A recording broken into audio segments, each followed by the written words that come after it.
Social media पर इन दिनों मेरा चरित्र बताने वाली पोस्ट की बाढ़ आई हुई है। सबको बताना है कि मैं कितनी ज्यादा चरित्रहीन हूं। पूरी क्रिएटिविटी के साथ कीचड़ उछाला जा रहा है। एडिटेड तस्वीरों का पूरा एल्बम घूम रहा है और एडिटेड फोन कॉल से लेकर अफवाहों तक का बाजार खूब गर्म है। कुल मिलाकर सबको मजा आ रहा है।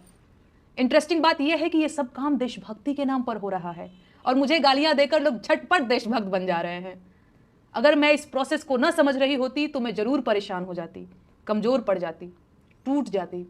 लेकिन इन फर्जी देशभक्तों के लिए बुरी खबर यह है कि मैं खूब समझ रही हूं कि इस वक्त मेरे साथ क्या हो रहा है और क्यों हो रहा है।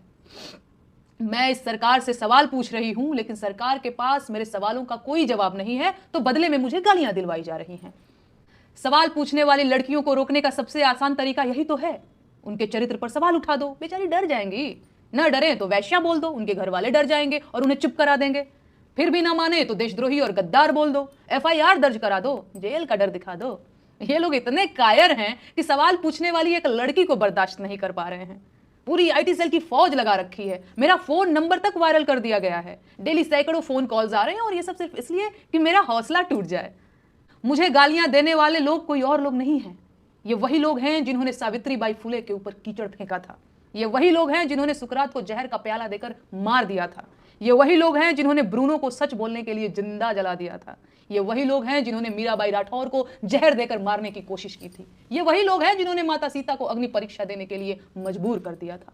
ऐसे मूर्ख और धूर्त हर युग हर जमाने में हुए हैं और मैं इस परिदृश्य को बहुत कायदे से समझ रही हूं।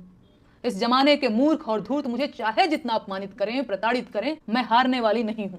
वो मेरा जीवन ले सकते हैं लेकिन मेरा हौसला नहीं तोड़ सकते।